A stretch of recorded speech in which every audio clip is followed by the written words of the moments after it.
Alt Chapter 1303, Anxiety, the Steward, Demonic Emperor, Writer, Star Reader, Young Miss. The guard's salute fell on deaf ears, as Luo Yinchang walked by them, with distant gaze and morose features. How many times had she passed through this same bleak corridor? Same faded doors, same hard guards. She had lost count of today, not to mention of last month. The early frantic worry ebbed with the days into a sadness that could never leave her features no matter the occasion. Not that there were many happy occasions with the threat of heavenly sovereign cleansing the world, i.e. humans, loomed ever nearer. Alas, to this young woman, one person plagued her mind and heart harder than anyone else, even Yinhai, who didn't want to admit it. She pushed open the door at the end of the corridor and entered a brightly lit room from the sheer number of tall windows on every wall, from the lavish decorations and the soft silk strewn about in perfect harmony. It was a room fit for a queen. The centerpiece was a four-poster bed, carved in sublime and delicate shapes to soothe one's dreams, draped over with sheer yet tantalizing silks. How is he? Luo Yunchang glanced at the bed, on the blank-faced man laying there, surrounded by girls all staring at him with worry and love. It was a man's dream come true, if he had a mind to enjoy it. Still no change. Came a sorrowful reply from her left. Shangwan Qingyan walked to Zhuo Fan's left side to wipe his brow. Luo Yunchang looked at the wooden face with empty eyes on the bed. Her own sorrow and worry joined with theirs as she stared. "Come back to me, Zhuo Fan." She glanced around the room, at the bleak faces of Lei Yuding, Shangwan Qingyan, Shui Ronghua, Yongning, Taobal Yin'er, and Chu Qingchen. To us. The Luo clan and their allies were in battle with Sacred Mountains when the sudden and devastating interference from 8 overpowered experts cut the bloody war short, unfortunately also taking her dear Zhuo Fan with them. Sword Child flew right after. The two sides were left hanging, but knew the war was not over. The Emperor lands would be unable to wrest fate and the prized cultivation methods from the hands of Sacred Mountains. Meanwhile, Sacred Mountains was barely hanging by a thread, saved by the grace of Shui Jing. They left to fall back to their precious mountains to lick their wounds. As Luo Yunchang waited for any news about Zhuo Fan's fate, she jumped as Sword Child carried Zhuo Fan over with fear painted on his face, with distraught Luo clan's elders and Chu Qingchen behind him. It soon became apparent, through frantic words and much distress, that Zhuo Fan nearly lost his life against the worst possible enemy, the strongest of the sovereigns, heavenly sovereign. From Sword Child recounting of the events, they all felt the pain of loss, with the cheerful and naive Schwanger was no longer there to liven the mood, or the company of the strict and blunt Yu. Luo Yunchang discovered then, and there the pain Zhuo Fan went through, even if just a sliver. While the same thing had happened before, in Tianyu, this time proved to be too much for the cunning and ruthless devil. Seeing not just Yu, but the sweet Schwanger die before his very eyes must have crushed his soul. To make matters worse, there was no surviving having their souls ripped apart to nothing. He couldn't bring them back like last time. Through the course of the following month or so, the elders, stewards, and girls tried everything they could think of to wake Zhuo Fan up. He was not only their only hope at survival, but also their rock. Zhuo Fan liked to play dead so many times before, so Luo Yunchang always expected deep down he was somewhere out there, alive and well. But this time, she saw him so vulnerable, so helpless, that her heart bled for him along with the other girls. Through the following weeks, the other girls joined her, Yongning and Chu Qingchen, in watching over Zhuo Fan. For the first time ever, there was not a shred of jealousy among them, or centered on Chu Qingchen. They all had a common goal now, to help Zhuo Fan, the man they cared more than they do about themselves. Learning the mortal domain's barrier was now removed, she expected the rest of the Luo alliance to connect with their clan, finding a sliver of hope in the prospect that it might bear some fruition in alleviating Zhuo Fan's feeble state and the imminent threat of heavenly sovereign. Unfortunately, it did not help. Boom! How many times does that make it just this week alone? I swear, for the most powerful and wisest elders of the sacred domain, they're behaving like nothing more than a bunch of children. Luo Yinchang groaned. The naive princess replied to the obviously rhetorical question. Maybe they're letting off steam? They can do that outside, in the training fields, not in the meeting room. They should do it for all to see, and especially not in the building. We just had it repaired yesterday. Shangwan Qingyan wasn't the least bit amused. Luo Yunchang flung the door open with an ill temper. I told them 1,000 times to stop with the ruckus. They're disturbing Zhuo Fan. The mere mention of his name had the other girls hanging their heads, with even Yongning looking silent. The young miss of the Luo clan stormed by the guards, growing accustomed to her foul mood, especially when the elders were growing unchecked. While the entire clan honored, respected, and followed Luo Yinhai, their true clan head, they learned very early on that if they were to escape from Zhuo Fan's cruel torments, they'd do well to get in this Spitfire's good graces.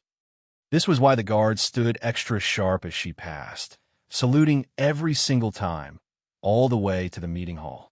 Stand still already. Elder Qiu, stop! Shouts came from beyond, and Luo Yunchang felt a searing heat pass by her delicate features while leaving a hole in the door. She peeked her head in, showing a thin and terrifying smile. I recall having told all of you to not speak loud enough to the point I can hear it outside. Her chilling gaze sent shivers down the spine of all there. Elder Qiu was sweating buckets as he made himself small, dodging behind his wife. Lung Wuchang looked up from under the hole in the wall, rejoicing at keeping his life intact. Young Miss Luo, we were only discussing how to deal with Heavenly Sovereign. You mean fawn over him so we could get in his good graces? Elder Qiu snapped. That won't work, and you know it. What else is there? We went through about every single reasonable way to handle him, but the guy is a damn sovereign. We need something radical. Yu Ming added. Oh, and this is much better than last proposition. Using me for a honey trap? Elder Qiu's wife, Xue Qingjian, snarled, her hand hissing as the air grew colder around it. Since everyone's so lively, I think a round outside with Swordchild might do you good. Luo Yinchang pushed the shabby door and entered.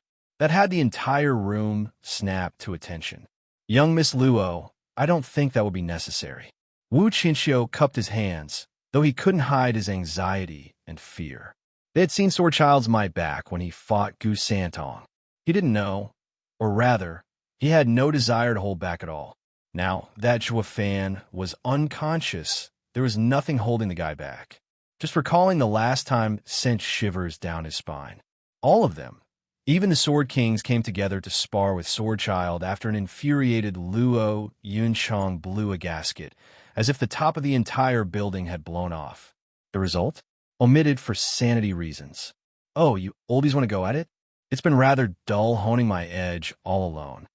Swordchild beamed as he popped out of nowhere, making the room flinch. Sister, I don't think that's necessary. Everyone's on edge, even more so nowadays. With Brother Zhuo's condition showing no improvement, with certain death ready to barge in at any moment, Luo Yinhai trailed from his seat, looking weary and drained. I know that, but they seem to have forgotten that it is Zhuo Fan who is our only hope. This has been proven time and time again. Luo Yunchang softened somewhat. We all wish for him to return to us, to be just like before. No matter the danger or threat, he always came through for us. The least you can all do is keep it down. Her piercing eyes swept over the crowd, over the elders and the stewards alike. The steward, demonic emperor. Alt Chapter 1304, Uncrowned Sovereign. The steward, demonic emperor, writer. Star reader, father. Elder brother. The sudden shouts had them look towards the doors, now burst open by Gu Santong, Qiaoer, and Yilin. Their auras clearly shone they were in the saint stage. Ouyang Chongqing lit up. Yilin, you've been enjoying yourself with the dragons by the looks of it. Ought to take a trip to the dragonizing pool as well. Get back. Yilin pushed him away, rushing to Luo Yinhai. Clan head, where's my elder brother? Why do all dragons say he's bedridden? Luo Yinhai sighed and patted his shoulder. Big brother, Zhuo has a glimmer of hope, but Shuanger and miss you. they passed on to save Dad. Sword Child stepped up with a grave look. They leaned on a sovereign's path for a power boost and wrest Dad's weak soul from Heavenly Sovereign. They, however, couldn't withstand the power of a sovereign path and crumbled, soul and all. Yilin started and sighed. Shower cried, recalling her good time with Bali Yuyu. The closest to her were Bailey Jingtian and Bailey Yulei. The three had gone with Zhua Fan to Sacred Domain once their clan fell. But now, one of them was no more. Bailey Yulei saw her as his little sister, while Bailey Jingtian felt the pain of losing his relative. They had no hatred mixed in the sadness, for this was Bailey Yuyu's choice. Thunder Sword King, our revenge against Zhua Fan is no longer important. Bailey Jingtian said, Frigid Rain Sword King is gone, and I feel a piece of me missing. We need to live in the moment and have no regrets. Bailey Yulei nodded heavily. I don't know if Zhua Fan's sovereign path had to do with it, but my eyes have opened up. I had spent a century obsessed with killing him, forgetting all the people around me, my father, you. My hatred didn't change even as the empire fell. Now that Frigid Rain Sword King is gone, I came to see that while hatred blinded me those 100 years, I failed to realize how many things I lost. Thunder Sword King, let's go home. I want to live my life in peace along with Father. His Majesty is at Drifting Flower City. Bailey Yulei said, We will find him there. Bailey Jingtian started. How do you know? Zhua Fan told me. Bailey Yulei muttered. He knew your desire, but since you helped him, he looked after your family regardless of your intentions. His Majesty hasn't become a prisoner. Rather, he is safely living in Tianyu. It was there where Zhua Fan lived his quietest moments. He hoped that the past emperor would find peace as well. Bailey Jingtian felt ashamed. He did all this while I almost left Father to be forgotten. That's why. Zhua Fan thinks of everything. He has his own path that brings people together, making them part of his power. Bailey Yulei smiled. Let's wait for Steward Zhua to wake up. We'll help him in this fight, and then go see His Majesty. What do you say? Bailey Jingtian closed his eyes and nodded through tears. Get lost. Yilin was furious as he stormed outside. Who's shouting in the Luo clan? I am one of it. A middle-aged in golden robes stood tall and majestic alongside two other. Gu Santong and Shower could immediately tell who they were. As for Yilin, who was human, he didn't know Dragon Ancestor's human form, cursing instead. You got some nerve. Who are you to run wild in the Luo clan? Oh, you managed to spread your wings, brat. And now you're teaching me? Dragon Ancestor started, smiling at his disciple. Gu Santong and Shower pulled Yilin back. Are you mental? You dare going after the three monsters? Kunping didn't care, looking around. The most pressing matter was to find Zhua Fan. Dragon Saints came as well and immediately kneeled. Ancestor, you're all right. We couldn't be more gratified to find you once more with us. Why, your master? Yilin cried out. Dragon Ancestor glared. Brat, I'll deal with you later. Where's Zhua Fan? Come out already. Ancestor, a few days ago, Dragon Sovereign was butchered by 8 people. You have to set this right and get revenge for him. The old dragons lamented. Dragon Ancestor waved their whining away. Since he's dead, that's that. Just go raise other dragons with talent. Zhua Fan is more important right now. Is he all right or not? Ugh, the Dragon Saints were stumped. They rushed here the minute they heard their ancestor was back, hoping to get support, only to find that the ancestor cared not for them. He solely wanted to know more about some human's life instead. Zhua Fan must be Ancestor's aide for sure. So, they changed tactic. Ancestor taking revenge for Dragon Sovereign or Steward Zhua is the same, because the same man did this to both. He still won't wake up? Dragon Ancestor turned to Kunpeng. What now? With the kid's mind locked away, he's more dead than alive. Kunpeng shouted, Listen well, the fate of the world rests on Zhua Fan. Tell me exactly what went on, so we can help him. Seniors, this is what happened. Sword Child came forward and retold the events. The 3 seniors eased up. I see. That's why there's a glimmer of hope. How fortunate. Old man, he's but an empty shell now, with his strength robbed. It can't get worse than this. What hope are you talking about? Dragon Ancestor asked. You all right there? What can a cripple do? Cripple? Humph. You'd never say that if you knew who he is. Dragon Ancestor's eyebrow rose. Isn't he a pawn in your schemes? Or is he some sovereign's reincarnation? Kunping said, pretty much. Old dragon. Remember the uncrowned sovereign? Dragon Ancestor gasped. Heavenly Sovereign's young brother. The one who with Heavenly Sovereign were called Heavenly Tao, exalted? That's Shuafan? Then, why is he on the demonic path? Isn't it the goal of all sovereigns the supreme stage? Kunpeng's eyes shone. Heaven sealing CAO and Dragon Ancestor thought. The union of 10 paths, the supreme stage. Is this legend true? Senior, could you... The trio chatted back and forth. When Luo Yunhai finally came forward with a smile and a bow, Kunpeng said, we're the 3 sacred beasts, vaulting Kunpeng, decimating Dragon Ancestor, and heaven-sealing CAO. We guided Shuafan once, and came to see what happened to him. Sacred beasts? The same ones that can fight on par against the sovereigns? Luo Yunhai and everyone cheered. With sirs, we can beat the 2 enemies. Kunpeng's face twitched. When? One of them is Heavenly Sovereign that fought all the others by himself. We 3 are nothing against him. Stop dreaming. Our only hope rests with Shuafan. But Shuafan is an empty shell. How can he? Dragon Ancestor shook his head. Kunpeng sneered. Didn't Yin's Sovereign save the same empty shell with his star path? Now it's time that we do our part and take him to the Heavenly Rebirth Lake. There he will regain everything, including the ancient power closest to Heavenly Sovereign, the Steward Demonic Emperor. Alt Chapter 1305. Gone. The Steward Demonic Emperor Writer. Star Reader. Now, where is that treacherous bastard? I have a bone to pick with him. Letting me suffer in that wretched place for thousands of years wasn't enough. He had to drag out the collapse of the mortal domain. Dragon Ancestor raged. Kunpeng said, we don't have time for your antics. We need to ensure Shuafan can take Heavenly Sovereign down first. CAO ignored the stunned faces of the Luo clan, having learned from Kunpeng of Shuafan's importance. His lone eye rests on the humanized sovereign weapon. What have you been doing this time, now that Shuafan's mind is locked away? Swordchild spoke with dejection.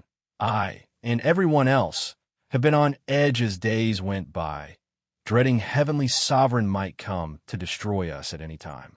For some reason, this wasn't the case even as a whole month passed by. We've tried everything we could think of in Waking Father, but nothing seems to work. Kunpeng was resolute. We can't waste any more time.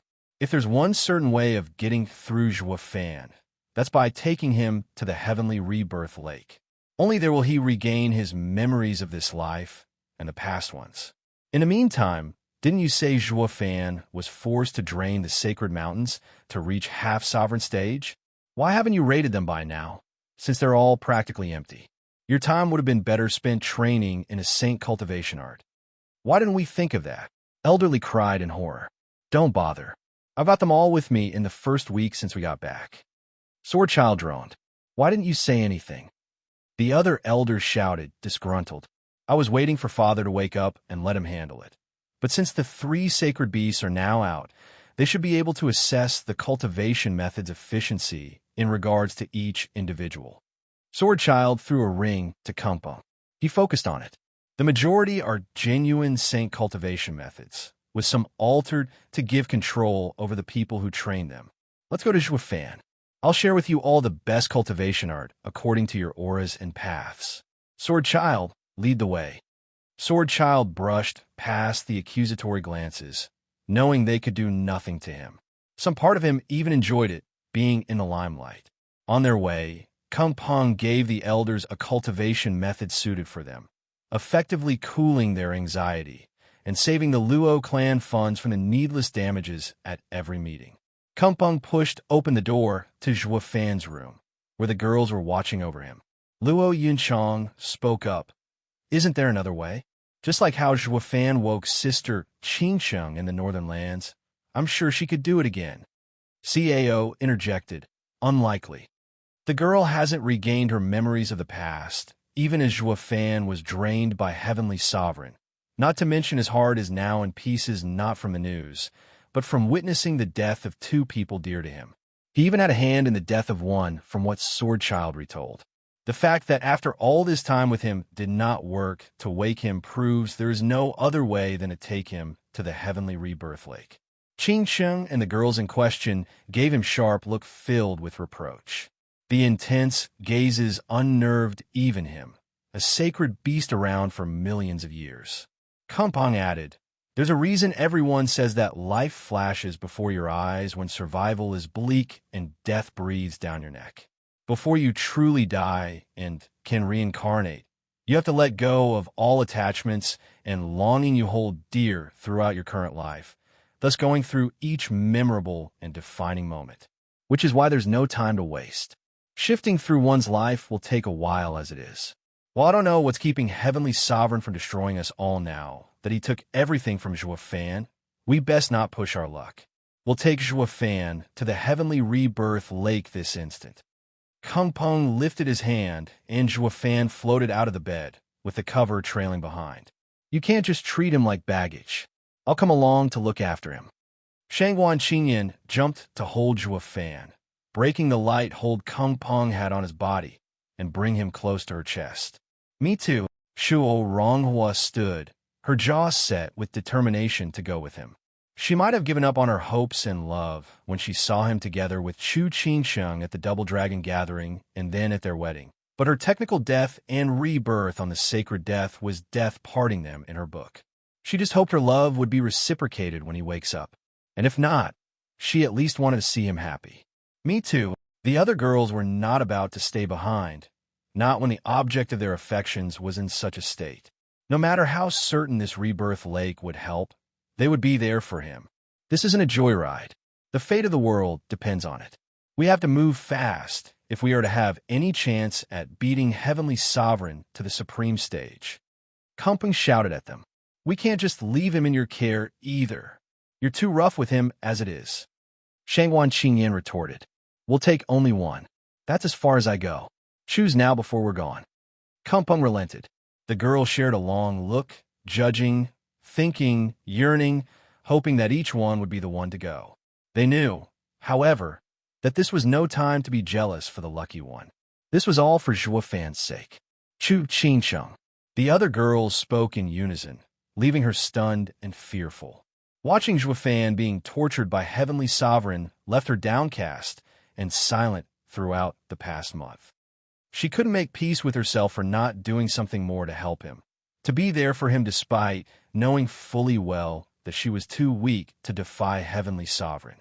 That was how she got taken in the first place, first by He Haodong, who tried twisting her feelings in his favor, and then Heavenly Sovereign's lackey, having no qualms using force to get her. The futility of it all crushed her all the more, having found herself unable to wake Zhuo Fan up after all this time. To say she found herself unworthy was an understatement. "I can't go. I failed him by letting Heavenly Sovereign kidnap me. I was used to bring Zhuo Fan to this state. I don't deserve his love." She hung her head in defeat and tears. Luo Yinchang came over and hugged her, holding her close and comforting her. "It's not your fault. Nothing would have changed if it were any one of us instead. That's why we don't blame you for what happened, and why we agreed to let you be the first to see when Zhuo Fan wakes up. We're in this together to help and bring him back to us." Chu Qingsheng gave a weak nod. "About time you decided." Kung Peng snapped in annoyance and flew out of the room at top speed with Zhuo Fan and Chu Qingsheng in the direction of Heavenly Rebirth Lake. The other two sacred beasts followed after him, leaving the other girls groaning. Men, the steward, demonic emperor. All Chapter 1306, Doubt, the steward, demonic emperor, writer. Star Reader. The three sacred beasts sped through the sky, with Chu Qingsheng watching over the unresponsive Zhuo Fan trailing behind them. As various landscapes zipped by her, she finally found the courage to speak. "Senior Kung Peng, what if it doesn't work?" "What won't?" Kung Peng gave an instinctive reply, his mind elsewhere. "What if the Heavenly Rebirth Lake won't wake up Zhuo Fan? What if he won't remember anything?"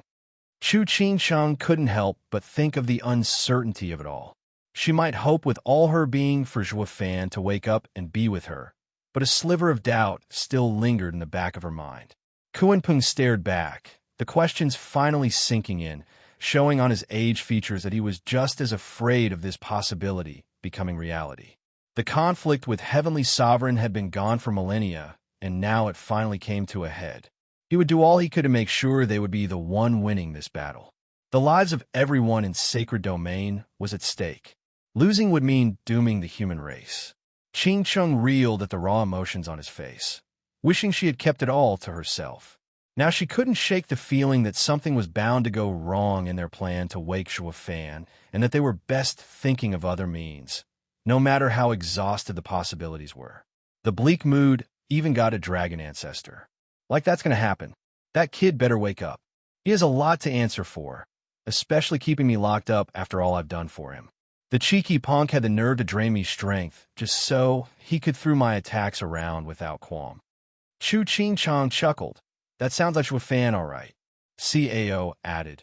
Whichever the case may be, we won't know unless we try everything, no matter how remote the chances.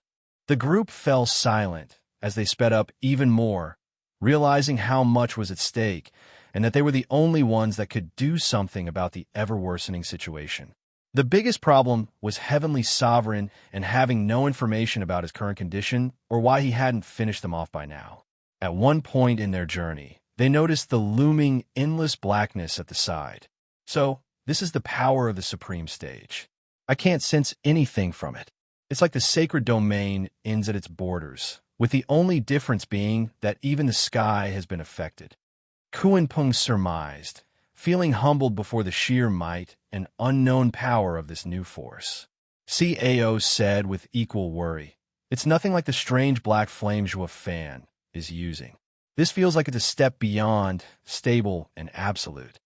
The ever-rash dragon ancestor glossed over it. Who cares? Once the punk wakes up, we'll know exactly what that thing is and how we should deal with it. Besides, it's not exactly doing anything bad by itself, just a part of the landscape, albeit pregnant and looming. Its presence, or lack thereof, got to even Dragon Ancestor, unable to make sense of how something like this could exist. Let's just take things one at a time. First, we wake Zhuo Fan, and then we'll know more about it. Let's hope it's nothing serious, and we can just forget it until Heavenly Sovereign is taken care of. Kuan-Pung refocused on the task ahead, on the solution, instead of depressing about all these unknowns with no clear answer on how to tackle them. Chu Qingcheng listened to their talk with half a mind, her focus being on Zhuo Fan and his well-being. The other girls might have said they didn't blame her, but she blamed herself for what has happened to him. Now, she only wished she could be of help to him, to see his smile once more. As the hours turned into days, Kuan-Pung spoke up at last with a renewed hope in his voice. Breaking the dreadful silence, their uncertain future gripped their hearts. We'll be upon the heavenly rebirth lake in a moment, and Zhuo Fan will wake up and deal with Heavenly Sovereign. The other sacred beasts perked up as well, enlivened now that they could see a way out, a chance at life. But Chu Qingcheng wasn't infected by his joy, on account of the increasingly decayed landscape becoming prominent as they delved further. Is this normal? Senior Kuan-Pung, are we heading the right way? It's only some wilted foliage, nothing to worry about. A sovereign's seat of enlightenment never decays so long as its path remains with it. Kuan-Pung dismissed her worries, too elated to let her bleak outlook dampen his spirits. The closer they got, however, the quieter they became, for the decay grew more apparent, affecting the animals and beasts as well. There is not a single sign of life anything could survive here, with the worst of it all being a cesspool up ahead bubbling with foul stench of death. How did this happen? Where's 9 Serenities? Kuan-Pung panicked. 9 Serenities is alive. Chu Qingcheng gasped. He overlooked the heavenly rebirth lake, unable to reincarnate until he knew Zhuo Fan was aware to his past and what choice he would make from it. Kuan-Pung's eyes darted all over the place, looking for a sign of anything that might suggest this place was anything but a rotten pool of decay. You're late. A familiar old man faded in before them. The steward, demonic emperor. Alt Chapter 1307, Dark Tidings. The steward, demonic emperor, writer. Star reader, what are you doing here? Wasn't senior in the Nether Sea? Chu Qingshang gasped in shock. Rebirth sovereign. You're still holding on? What happened? Kunping hastily asked. He was none other than the same old man with a basket on his back from the Nether Sea Zhuo Fan and Chu Qingsheng met. He led Zhuo Fan on the path of inheriting the four sovereigns' paths. You met my regrets in the Nether Sea, but Heavenly Sovereign has now destroyed it. He spoke to Chu Qingsheng before growing solemn. I'm not long for this world either. With Heavenly Sovereign sending his lackey, Sword Sovereign, to take my path, I have nothing tying me to this realm. What of 9 serenities? Kung Peng's eyes darted around, only to be met with a wasteland surrounding the foul, murky water of the lake. Gone. Now, there's no hope of Zhuo Fan inheriting his past legacy. All is lost. Rebirth Sovereign's image began to fade as the crushing defeat got to him. Without the heavenly rebirth lake, the kid couldn't wake to who he was, the person that gleamed into the supreme stage. You're saying we should just give up and die? I won't have it. I'd rather die trying. I'm going to take it up with Heavenly Sovereign instead of waiting around for death. Dragon Ancestor raged, ready to go after Heavenly Sovereign, despite knowing it wouldn't change a thing. Old Dragon, calm down. Let's think for a moment. CAO blocked him. There are always more than one solution to a problem. We've been in this race for the supreme stage for so long that we never tried to look for another way. Be it Heavenly Sovereign or us, none even tried thinking of reaching it another way, resting all our hopes on Zhuo Fan, recalling his past lives. CAO is right. Kunping added, and I also agree with you, Old Dragon. We shouldn't just wait for the blade to fall on our necks. Even so, we do need a new plan. Let's first get back to the Luo clan and discuss it over then. Now, everything is too sudden and prone to rash decisions, finding our initial plan going up in smoke. May fortune be with you. I hope our efforts haven't been all in vain all these millennia. Rebirth Sovereign's voice grew distant as his figure faded to nothing. Senior, Chu Qingsheng was still shaken up to find she had been talking to Rebirth Sovereign. CAO scanned the place, growing weary of the prevalent scent of death. Let's go. There's nothing for us here anymore. Dragon Ancestor huffed, but relented, knowing he was prone to impulsiveness and that more times that he could count got him into trouble. He was thankful that CAO had stopped him, but that didn't mean he was going to admit it. Kunpeng flicked his hand, and Zhuo Fan trailed behind the sacred beasts, as Chu Qingsheng resumed watching over him on their way to the Luo clan. What do we do now? She softly asked, more to herself than to the seniors. She hoped the heavenly rebirth lake would wake Zhuo Fan up, but now everything fell into utter despair. Her wishes, the girl's longing, the clan's survival, and the world's fate. The future looked bleak, with not a glimmer of light in sight to cling on to, no matter how forlorn. The sacred beasts were silent, now more than ever. As CAO said, they had only ever thought that the heavenly rebirth lake was the sole chance of turning things around, to give them the hope of beating Heavenly Sovereign through Zhuo Fan, through his past life inheritance. Despite the road back being just as long as the way they came, it took a few days longer. Whether their dampened spirits translated into silent quitting. When all hope was lost, giving in to one's demise couldn't be easier. It certainly was simple to just surrender than stand up and fight their way out of an impossible situation. It also had to do with their invested hopes in the plan to see everything going up in smoke. As they landed in the Luo clan's compound, they were greeted with eager and expectant eyes, making the sacred beasts feel even more aware of the impending doom at the whims of Heavenly Sovereign. It didn't take long for the elders and the girls to take in their despondent looks, as well as the numb Zhuo Fan floating behind them. Luo Yinhai said, "Let's go to the main hall and discuss there." While Chu Qingsheng talked with the girls about the trip, Kunping tried to remain pragmatic about it as he offered various solutions, despite not believing any of them would work. Make Zhuo Fan devour the whole sacred domain to beat Heavenly Sovereign? Then what will be the point of saving a barren land? Attempt unleashing Zhuo Fan's Thunderflame born of the fusion of 4 sacred beast powers, but now using all of them instead? While it might seem like a good idea, what was stopping the volatile power from wiping out the sacred domain from existence? The ideas range from waiting to die to outright suicidal, with none offering any kind of comfort with their bleak resolutions, dead every time.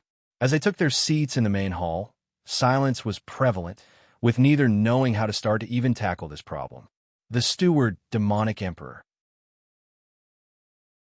Alt Chapter 1308. Picking up the pieces, the Steward, Demonic Emperor writer.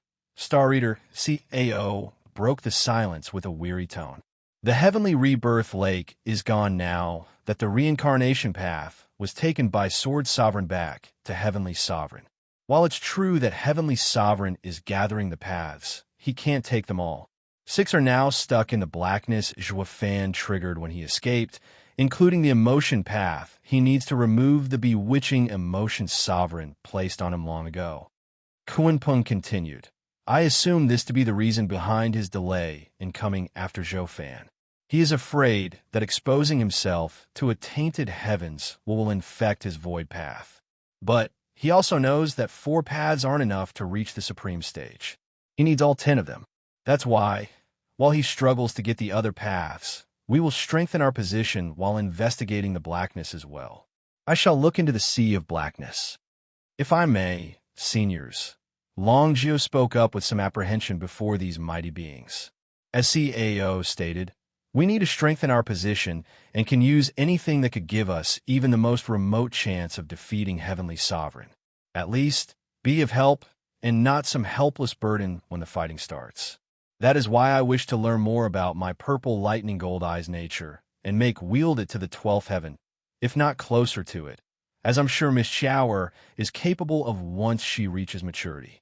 Once the mortal domain's barrier collapsed, we learn the true reason behind our miserable circumstances.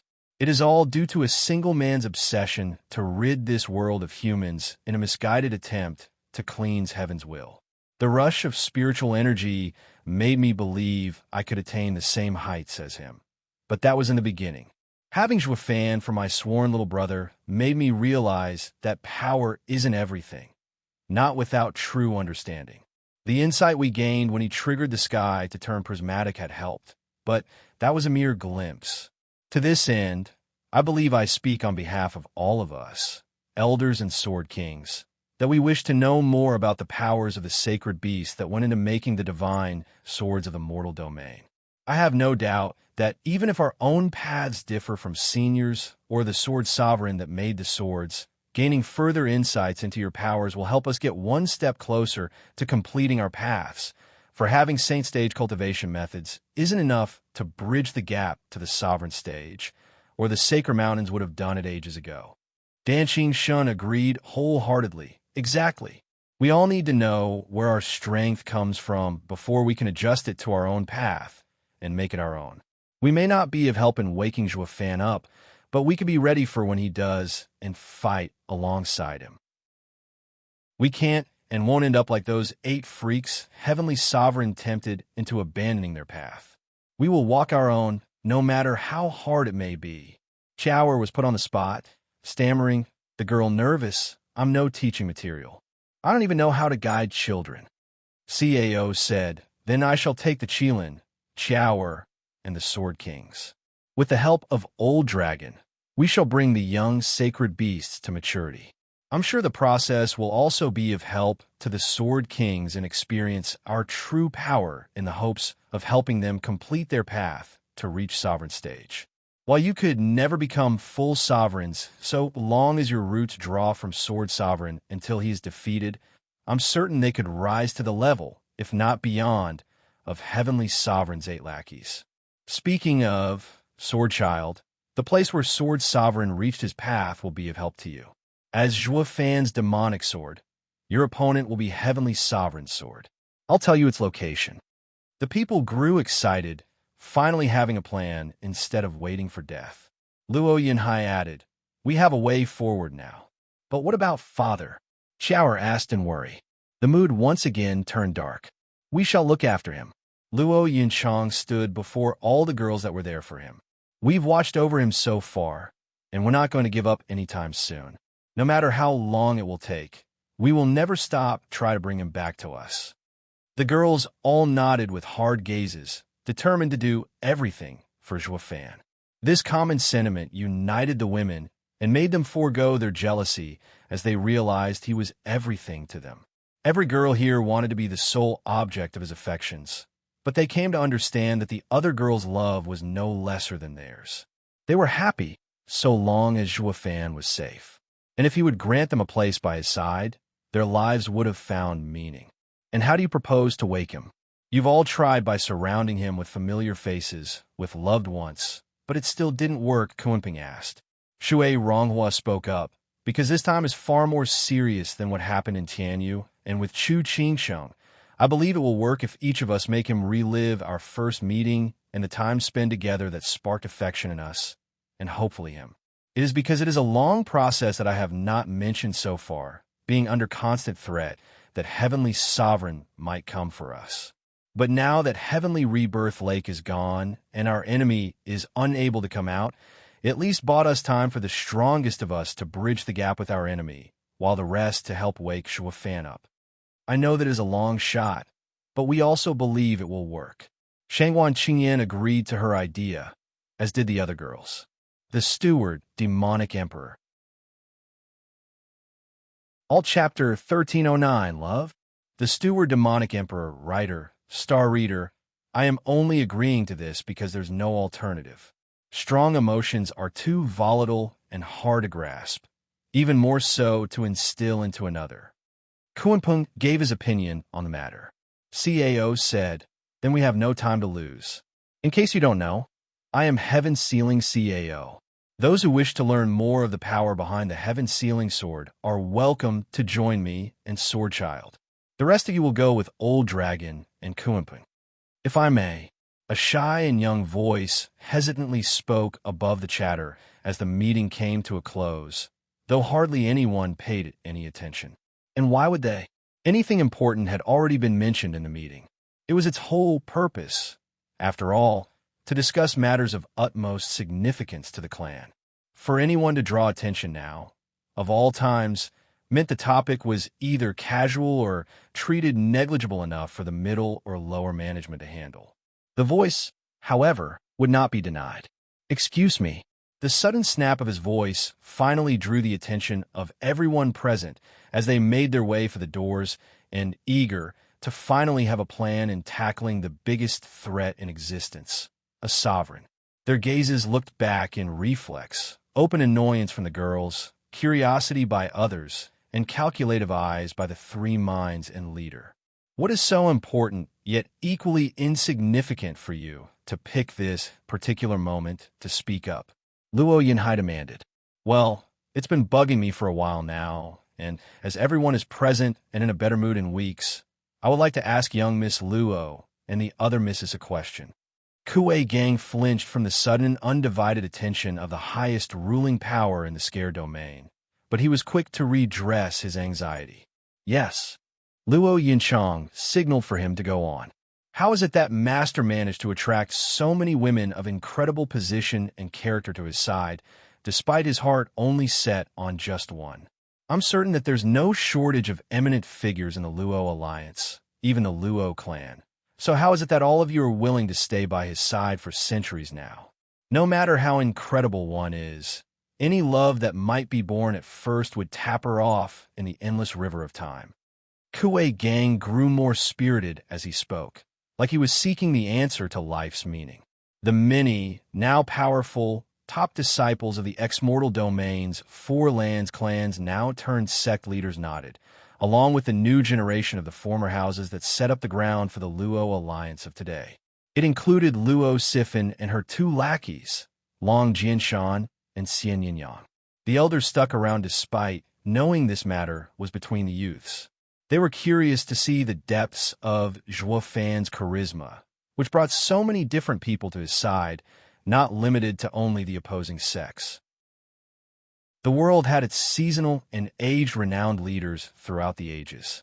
Some raised empires, others conquering them. But like any leader or faction they lead, it never enjoyed constant growth as the Luo clan did under the guidance of its steward, Zhuofan.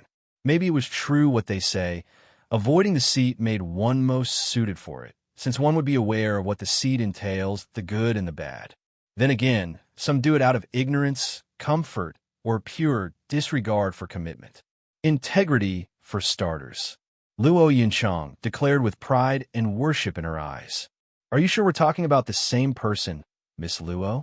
I think I speak for everyone here when I say there's not a more cunning, deceitful, sketchy, infuriating, obnoxious, stubborn.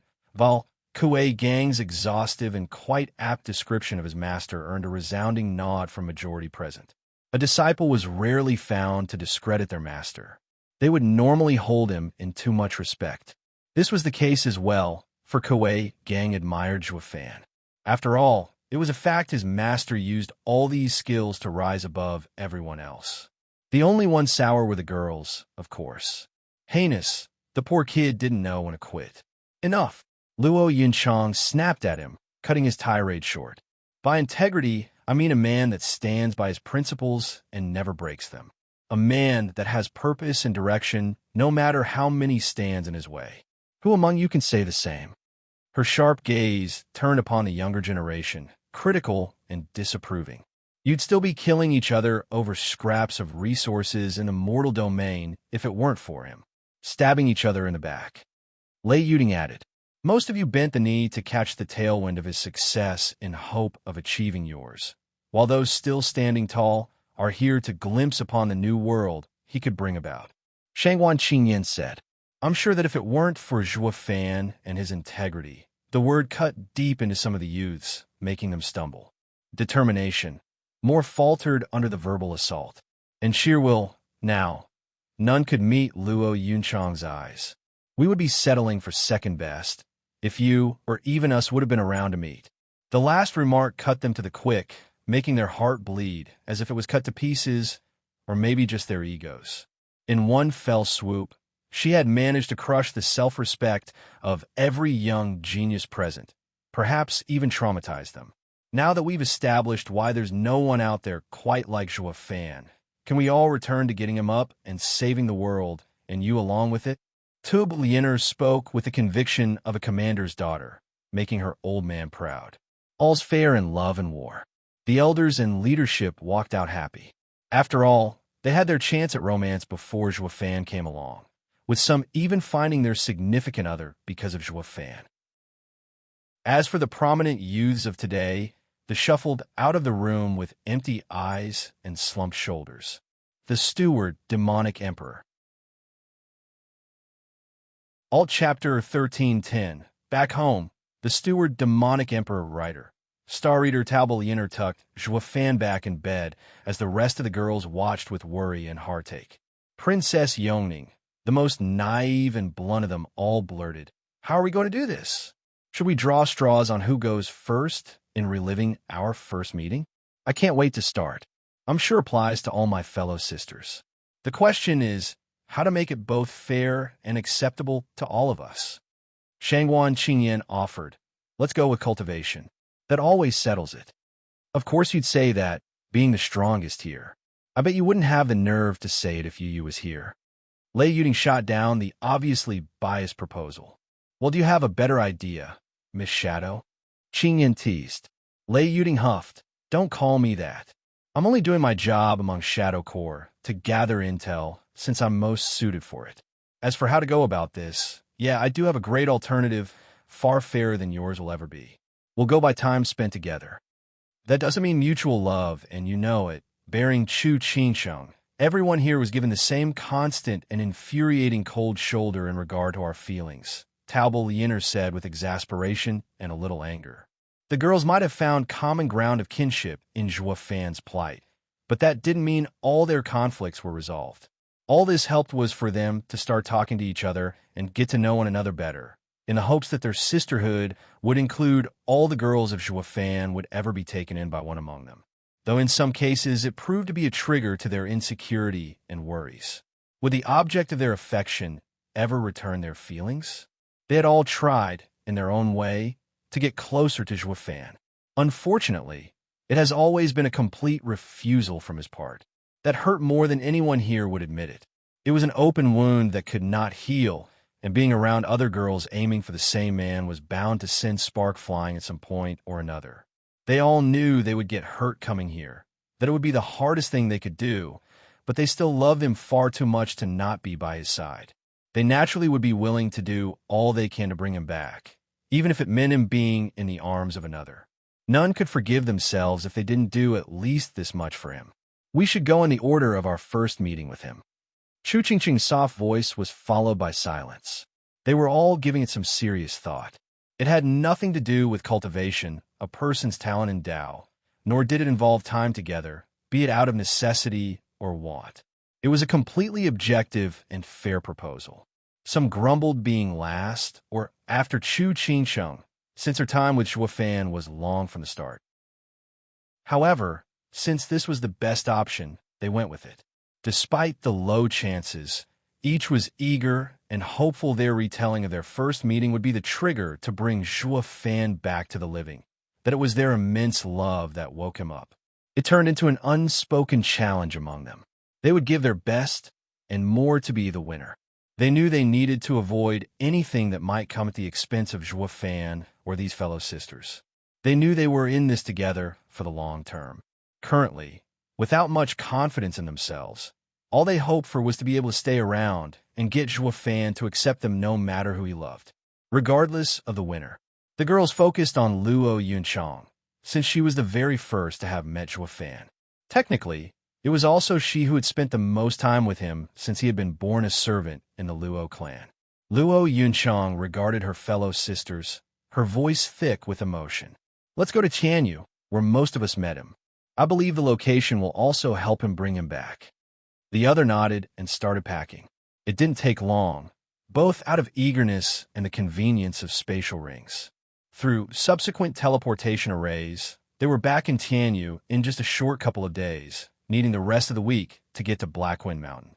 Luo Yunchang spent the following week taking Juefan through the same forest that almost ended up as the tomb for the Luo clan, back to Wingay City, where he won his way into Veiled Dragon Pavilion's good graces to help rebuild the clan, as well as save her from a loveless marriage with Kai Shouting. Through it all, she had noticed some fidgeting and twitching from him, taking them as signs that he would soon be back and conscious. However, it never happened. It dampened her spirits as she walked back and supported Juefan into the room the girls all shared on Blackwind Mountain. The girls felt her aura even before she entered, looking expectantly as she brought Juefan in, but alas, it proved to be disappointing. Juefan was still numb and unresponsive as before. Luo Yunchang wished from the core of her very being that he would wake up. She made sure to be as faithful to the original encounter as possible. But with so much expectation and energy given into this attempt, the failure proved just as crushing. While this encounter did not work, the other girls were there for her, encouraging her not to give up. All that mattered was that they would try again until they succeeded. Each of them was confident they would be the one to wake him up, especially since they heard Juefan had some reaction from this. They were all eager to try for themselves at rousing him. The steward, demonic emperor. Alt Chapter 1311, Progress and Not. The steward, demonic emperor writer. Star Reader. The next to try was Lei Yuding, who Juefan saved from a manipulative fiancé that was after her godfather's martial art back in Tianyu, driving Blackwind Mountain to crush the Luo clan. The attempt ended the same for her as it did for Luo Yunchang. The third would have been Chu Qingqing, but since she had no recollection of the simple days the two had spent in that shack back in Drifting Flower City, Yongning took the stage. In this way, all the girls took turns in giving their all to wake Juefan up for the Luo clan, for the people, for the world, and most of all for themselves. Though aware the lives of humanity outweighed their selfish desire to have him back just to be with them, they couldn't break out of their base desire. Some even thought about just leaving the world behind and spending the rest of their numbered lives with him, despite the family and friends they would be leaving behind. However, They knew Fan would never do this, even if it was their wish. In the following months, while the girls never wavered in getting Fan to wake up, sometimes replaying the memory card over and over again, while others going for something radical, something involving one man and 6 girls, alone at night. Anywho, while they were fighting for their future together, the elders, Sword Kings, Sacred Beast, and Sword Child were hard at work, training to be of some help when the situation required. A sharp flare of an aura broke out of a dark cave, shaking the mountain and cleaving the sky. The kid did it. He completed his path. He's inherited Sword Sovereign's humane sword path. Cao sat down near the cave entrance with eyes closed when he felt the surge of unmistakable power. Danqing Shun rushed out with the other Sword Kings, looking exited beyond measure. Senior Cao, this is such an incredible place, a holy ground for sword cultivators. Despite the different paths we all tread, our roots lay in the sword and its symbol. Thank you for letting us experience such marvel. Ha ha ha. The last time I felt my cultivation growing every day was back when I was merely starting training centuries ago. I've never been so alive in my life. Shangwan Feixiong laughed at his progress. It's not just the sword aura left behind in the cave that helped, but having spent the last couple of months with Senior Kunpeng and Dragon Ancestor, watching them train Gu, Santong, and shower into maturing faster. The display of their individual and unique powers in its raw form helped us understand the tamed versions of the strength behind our sword arts, gleaned from the divine swords. Lu Mubai smiled. We could do with some wine to smooth over the process. My jars went dry after only 1 month of training. I can't function without my wine. Wine Sword Immortal complained. Lighten up, you old drunkard. Since the mortal domain is now part of the sacred domain, with a history spanning for millions of years, there's bound to be some super secret ancient wine legacy passed down, just waiting to be discovered. Just go out there and find it. Danqing shenegged him. Wine Sword Immortal's eyes shone wilder than they had when he discovered this sword cave. He couldn't wait to find the best wine in the world. The Sword Kings and the others that trained in the 5 divine sword arts came over a couple months ago. They had learnt from Kunpeng of this place. They were tempted to come here from the start with Sword Child, but they had to know the powers behind their arts first before they could train it to higher levels. It wasn't enough just to gather power, for understanding it played a major role in their growth. The only one who stayed behind was Long Jio, for he wielded the purple lightning gold eye. Luck played a great hand in acquiring it, first in the Lightning Canyon, and then with Zhuo Fan's help in recovering it from an old enemy. As his purple lighting was undiluted through a sword art, he watches the sheer might and destructiveness of the purple lighting coming from Shower. The second coming of the Thunder Phoenix, as it matured, helped him understand what was required to advance his purple lightning through the 12 heavens. While cultivation played a major role, it was not enough to unleash the strongest 12th heaven purple lightning. It was born out of chaos when the sacred domain didn't exist. The wild and erratic forces happened to clash in a particular way, at a particular time, for the purple lightning to come into being and Thunder Phoenix by extension. Cao was curious. Why didn't you stay longer with the others? A couple months isn't enough to gain full understanding of our unique powers. Even Sword Sovereign needed years, if not decades, to adapt them into divine swords. Danqing Shun said, while it is true, Senior, that we would have to gain from learning of their nature, but we are sword cultivators at heart.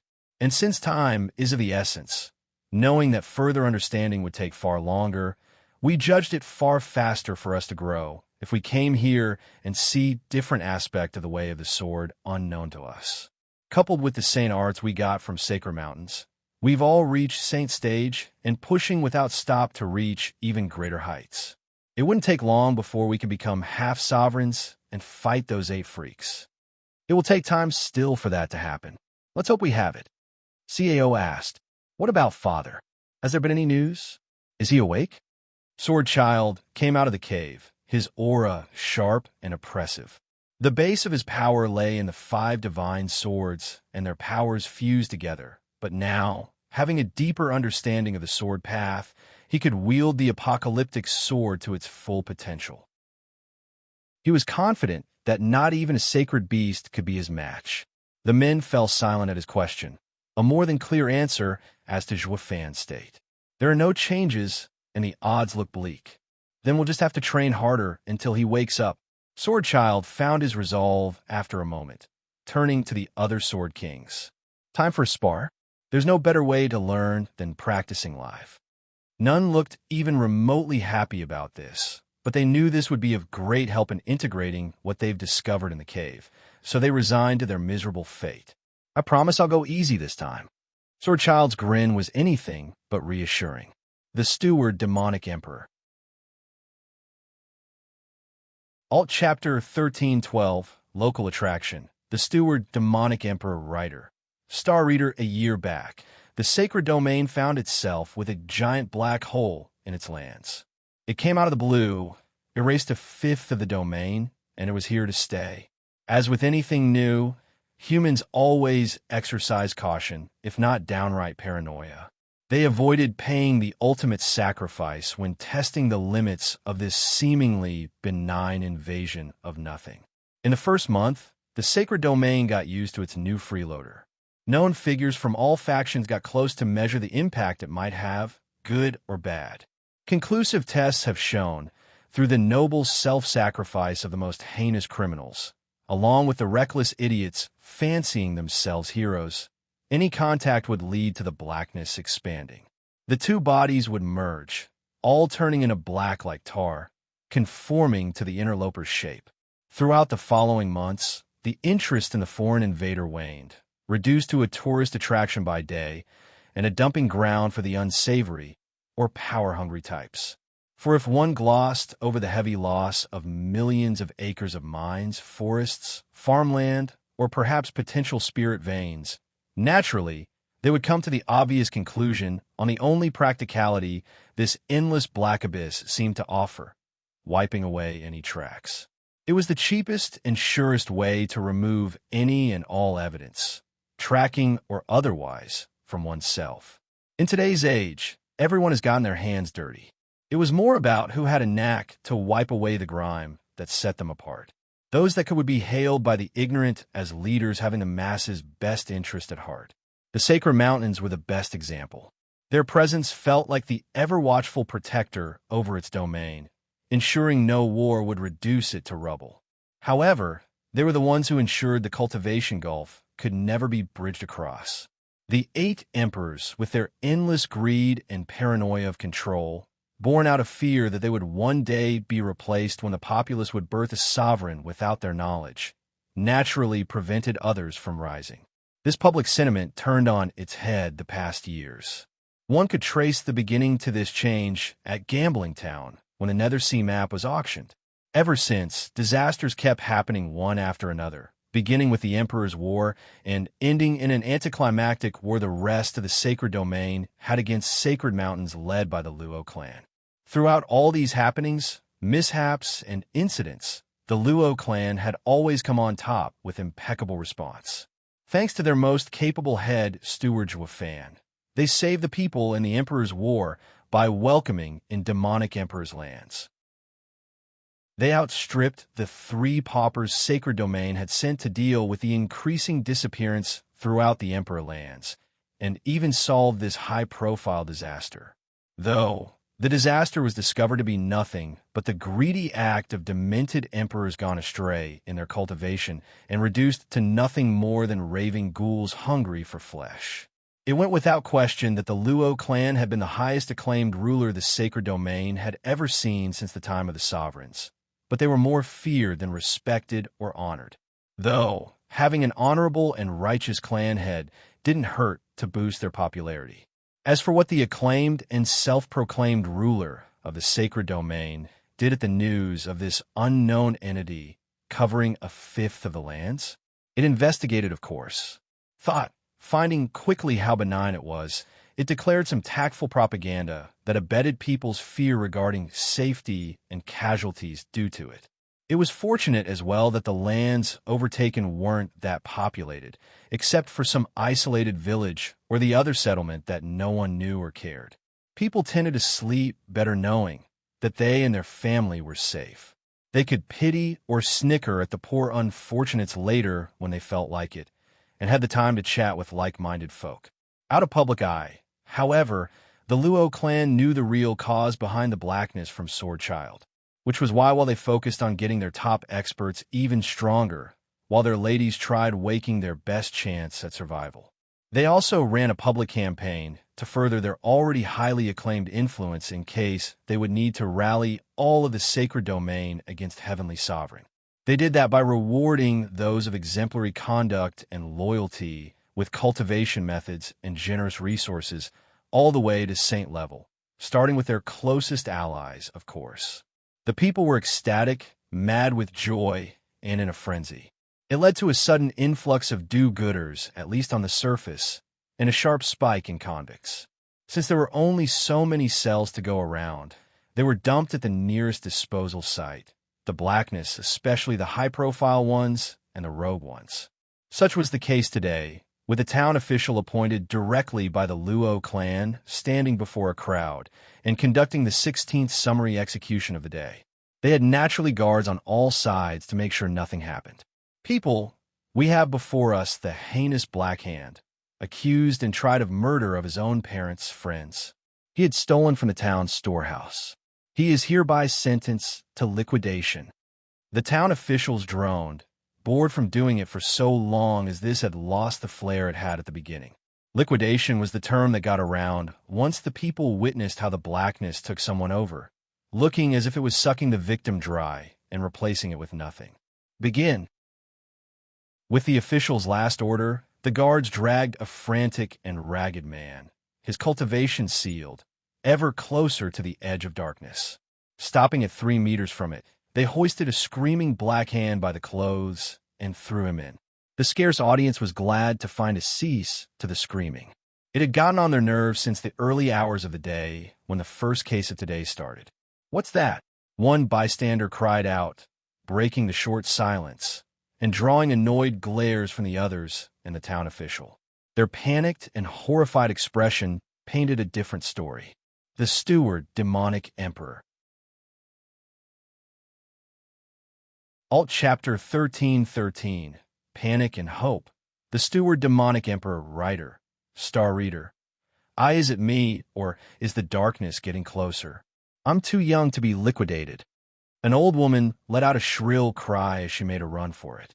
The town official whipped his head at the blackness to see it gaining traction towards the guards who just threw the convict in, mere moments from taking them in as well. After a moment of shock, the guards sprang into action, flying away with their Spirit King cultivation.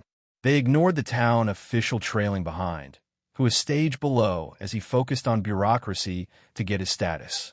In the panic that followed, no one paid any attention beyond their own lives, except the rare mother or father willing to face certain doom in attempt to save their child.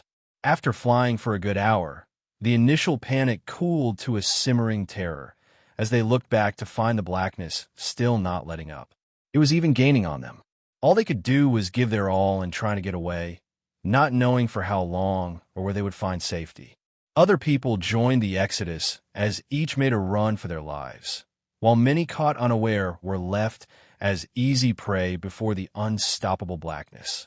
Cities were swallowed, palaces were engulfed. Nothing could stem the endless tide that was this entity's driving force. Not even Sword Emperor's sex location, along with his lands. As the blackness finally showed signs of slowing down, the people realized with heavy hearts that now close to a third of the sacred domain, including Sacred Emperor's lands, were no more. The people were restless, and the only ones they knew who to turn to, or against, was the ruling faction, the Luo clan.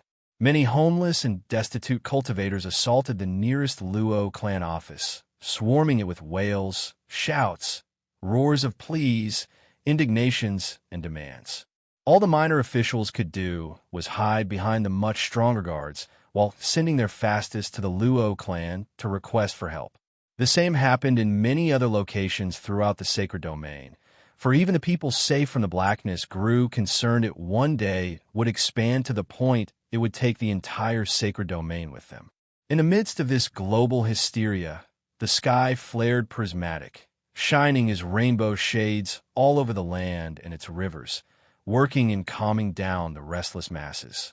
All, except the children, sat down to cultivate then and there. A sovereign is born. Kuanping shuddered as he gasped in shock. This hasn't happened for millions of years. Why now of all times and how? What? Sword Child cried in mid-sparring with the others. Thought there was hardly anyone standing, the others groaning on the ground. I thought I'm the next to be a sovereign. Didn't I complete the humane sword path? You did, and by all accounts should be one. But you must first dethrone the one who completed a similar path. There are only two ways for a sovereign to appear, by completing a unique path first, or by taking down the previous sovereign of a similar path. Kuanping regained some of his calm as he explained. That's why I brought you here, to bring you as close as possible to Sword Sovereign's level and take him down, helping your father focus fully on Heavenly Sovereign. How are we supposed to find this new sovereign? Is he friendly? Or was some hidden hermit for millennia? Sword Child blurted out question after question. I don't know.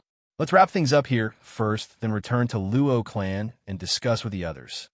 Kuanping offered, and then glanced at the down Sword Kings under a strange compulsion to sit down and focus on the prismatic sky.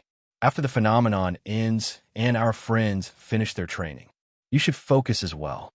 But Sword Child was already doing that without his prompt, having gone through something similar when Zhuo Fan trained in the paths he inherited in the Nether Sea.